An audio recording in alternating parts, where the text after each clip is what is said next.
अस्सलाम वालेकुम बेटों। बच्चे, हमारा आज का पाक स्टडी का टॉपिक है ideology. What mean by ideology?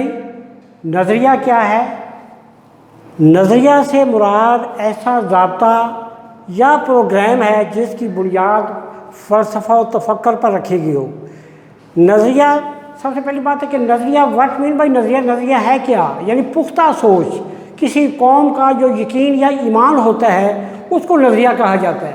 आगे मुख्तलिफ़ तारीफ़ें मुख्तलिफ़ मुफक्किरीन ने की हैं और उसमें सबसे बड़ी तारीफ़ ये है कि नज़रिया से मुराद ऐसा ज़ाब्ता मीन कानून, आइन, लेजिस्लेशन या प्रोग्राम है जिसकी बुनियाद यानी जिसकी बेस फ़लसफ़ा यानी सोचो विचार, फ़लसफ़ा मीन सोचो विचार, सोचो विचार पर, और तफक्कर मीन भी सोचो विचार पर रखी गई हो और इंसानी ज़िंदगी के मुख्तलिफ़ पहलुओं को डिस्कस किया गया हो, जिसमें यानी सियासी, मुआशरती, सियासी से मुराद हुकूमत कैसे चलानी है, हमने मुल्क को कैसे चलाना है, मुआशरे के अंदर सोसाइटी को कैसे चलाना है, सोसाइटी के अंदर क्या क्या हमने प्रोग्राम लागू करने हैं, लोगों की मेयार ज़िंदगी को किस तरह बुलंद करना है, लोगों को मुलाजमतें किस तरह देनी है, ये तमाम मुआशरती हिस्से में आ जाती हैं। और तहज़ीब में सकाफ़त, तहज़ीब व तबद्दुल,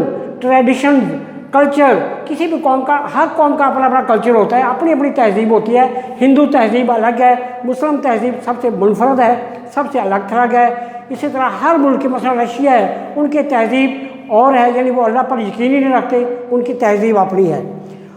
मसाइल, तहज़ीबी मसाइल के हल के लिए यानी तमाम प्रॉब्लम को सॉल्व करने के लिए जो लाया अमल इख्तियार किया जाता है, लाया अमल से मुराद है कि काम करने का अंदाज़ क्या होगा, मेथड क्या होगा काम करने का, हम ये तमाम मसाइल को कैसे कंट्रोल करना है, कैसे काबू पाना है, कैसे सॉल्व करना है, ये इसको लाया अमल कहते हैं। कि अमल करने का अंदाज़ क्या होगा हमारा, ये नज़रिए की बुनियाद पर रखा जाता है। और नज़रिया बेटे, मैं तो ये कहता हूँ कि आइडियोलॉजी और पाकिस्तान जब हम कहते हैं तो ideology of Pakistan is the same thing ideology of Islam.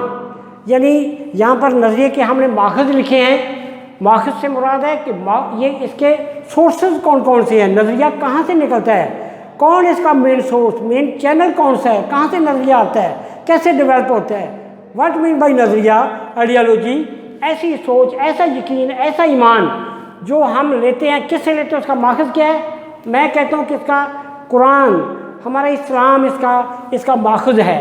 हालांकि उसने ये मुश्तरका मज़हब, मुश्तरका सियासी मकासद, मुश्तरका तालीमी मकासद, मुश्तरका मुआशी मकासद और मुश्तरका सकाफ़ती मकासद दिए हैं, तो इसका मेन सोर्स है मज़हब, कुरान पाक, इस्लाम। ये तमाम चीज़ें उसमें, ये मज़हब को प्राइमरी हैसियत हासिल है, प्राइमरी हैसियत से मुराद है बेस, मुकम्मल बेस, और इनको सेकेंडरी हैसियत हासिल है। यानी ये चीज़ें, जब आपका मज़हब एक है तो फिर कौम मुत्तहिद है। ये तमाम चीज़ें इसी से मज़हब से निकलती हैं। मुश्तरका मज़हब से मुराद ये है कि एक मज़हब होना किसी कौम का ज़रूरी कंपल्सरी है, फिर वो नज़रिया डेवलप होता है। जैसे हिंदुस्तान में हमारा हिंदू मज़हब है, उसका कल्चर अलग है, उसकी ट्रेडिशंस अलग हैं, उसके कस्टम्स अलग हैं, उसकी रवायात अलग थी, उनके मज़हब, उनके शादी के, ब्याह के, मुआशरे के अंदर रहने के अंदाज़, उनका लिबास, उनकी तालीम, उनका हर चीज़ मुख्तलिफ थी मुसलमानों से। और मुसलमान एक अलग थलग कौम थी और मुसलमानों के यानी मज़हब के हवाले से अलग चीज़ें थी, हिंदुओं की अलग थी, इसलिए हम इकट्ठे नहीं रह सकते थे। यानी इख्तलाफ था दोनों का। वो गाय को अपना देवता समझते हैं, गाय को अपना रब समझते हैं, हम गाय को ज़िबा करके खाते थे, इसलिए मजहबी वो क्लैश था हमारा, इसलिए हम इकट्ठे नहीं रह सके। तो सबसे बड़ा नज़रिया मज़हब देता है। दूसरा मुश्तरका सियासी मकासद, यानी पॉलिटिकल ऑब्जेक्टिव्स वो एक होने चाहिए। यानी अब देखें, यहाँ पर थे हिंदुस्तान में जब मुसलमानों की हुकूमत अंग्रेज़ों ने ख़त्म की, अंग्रेज़ ने सर्वाइव किया, उसके बाद जंग आज़ादी लगी, मुसलमानों को क्रश कर दिया गया। तो फिर यहाँ पर जब हिंदुस्तान में अंग्रेज़ के जाने के बाद जो हुकूमत आनी थी वो आनी थी यानी जमहूरियत में क्या होता है कि जो अक्सरियत होती है वो उसकी हुकूमत होती है। मुसलमान चूँकि अक़लियत में थे, हिंदू अक्सरियत में थे, और अगर उनकी हुकूमत आती तो फिर मुसलमानों को उन्होंने क्रश करना था, मुसलमान के हकूक़ गस्ब होने थे, मुसलमानों को मिलिया मेट उन्होंने करना था, उनके नज़र आ रहे थे हमें उनके सियासी मकासद क्या थे, इसलिए हमने पाकिस्तान का डिमांड किया, पाकिस्तान का मुतालबा हमने किया।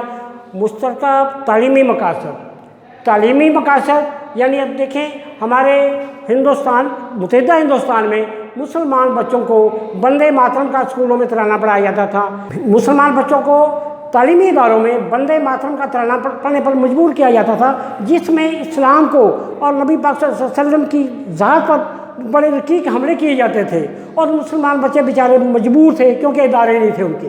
और फिर उन्होंने हमारी जो फ़ारसी ज़बान थी उसको मतरूक किया, अंग्रेज़ ने आके अंग्रेज़ी को लागू किया और उसके बाद हिंदुओं ने यानी हमारी उर्दू ज़बान को ख़त्म करने की कोशिश की।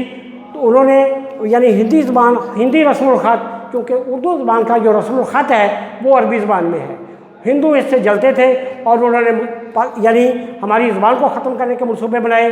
फिर उन्होंने हमारे यानी एक उन्होंने शुद्धि और संगठन के नाम से तहरीकें चलाई आर्या समाज में। शुद्धि का मतलब है पाक होना।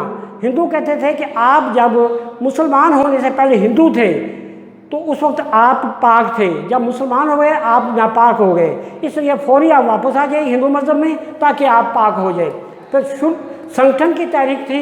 संगठन की तहरीक का मतलब ये था कि मुसलमान अगर हिंदू नहीं होते तो इनको ज़ेरे ज़मीन भेज दिया जाएगा, यानी कत्ल कर दिया जाएगा, या ये यहाँ से निकल जाएं या हिंदू मज़हब को इख्तियार करें।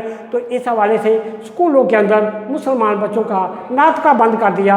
मुसलमान बच्चे बेचारे बड़े मजबूर थे, वालिदैन बड़े मजबूर थे, इसलिए हमारा उनके साथ वो कोऑपरेशन नहीं चल सकता था। मुश्तरका मुआशी मकासद जब होते हैं, इकनॉमिक यानी ऑब्जेक्टिव जब इकट्ठे होते हैं। अब देखिए जब जंग आज़ादी लगी, जंग आज़ादी के बाद अंग्रेज़ ने मुसलमानों को क्रश करके रख दिया। मुसलमानों के ज़मीनें छीन कर हिंदुओं को दे दी गई, मुसलमानों की दुकानों को आग लगा दी और हिंदुओं ने कब्जा कर लिया, मुसलमानों को मुलाजमतों से फारिग कर दिया गया। मुसलमान जितने भी थे बड़े बड़े जो वो बादशाहों के बेटे थे वो भीख मांगते हुए नजर आए। यानी माशी तौर पर अंग्रेज़ और हिंदुओं ने मिलकर मुसलमान को तबाह और बर्बाद करके रख दिया। मुसलमान इंतहाई कसम-ओ-पुरसी के आलम में यानी वो मजदूरी करने पर मजबूर थे, यानी बहुत घटिया कामों पर मुसलमानों बेचारों को लगा दिया गया। तो फिर इस हवाले से हमारा वो हिंदुस्तान मुत्तहिदा हिंदुस्तान में हम मुआशी तौर पर सर्वाइव कभी भी नहीं कर सकते थे। ये हमारे बुज़ुर्गों ने फिर ये नज़रिए इस नज़रिए की बुनियाद रखी जो कि इस्लाम से कुरान से निकलता है और इसकी बुनियाद पर फिर हमने अपना पाकिस्तान के लिए जद्दोजहद की।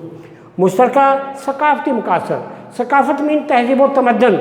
इसमें तहज़ीब व तमद्दुन, तहज़ीब का लफ्ज़ बड़ा ही वसी है। इसमें पैदा होने से लेकर मरने तक जो भी इंसान करता है, पैदाइश पर हम क्या करते हैं, बच्चे की पैदाइश पर क्या किस तरह खुशी का इज़हार करते हैं, कैसे कपड़े पहनाते हैं, कैसे अज़ान कहते हैं, ये तमाम चीज़ें मरने तक जो कुछ भी रवाज ये इंसान करता है, किस तरह के मकानों में रहता है, किस तरह का लिबास पहनता है, किस तरह का गुफ्तगू का अंदाज़ है, कौन सी ज़ुबान सीखता है, किस तरह की उनकी शायरी है, तमाम चीज़ें यानी पैदा होने से लेकर मरने तक जो कुछ इंसान करता है वो तमाम activities, all activities of the life वो मुश्तरका सकाफ़ती मकासद होते हैं। और हिंदुओं की सकाफ़त हमसे बिल्कुल ही जुदा थी और मुसलमानों की बिल्कुल हिंदुओं से जुदा थी, इसलिए हम उस सकाफ़त में हिंदुस्तान में मुत्तहिदा हिंदुस्तान में हम रह नहीं सकते थे। हमारा ज़िंदा रहना मुहाल था।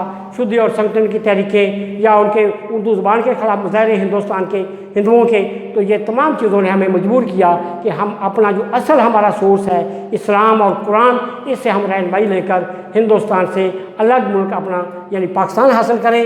तो आज हमारा ये है टॉपिक नज़रिया, व्हाट मीन बाई आइडियोलॉजी।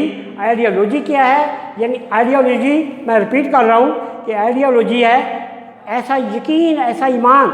आमतौर पर आइडियोलॉजी को सोच कहा जाता है।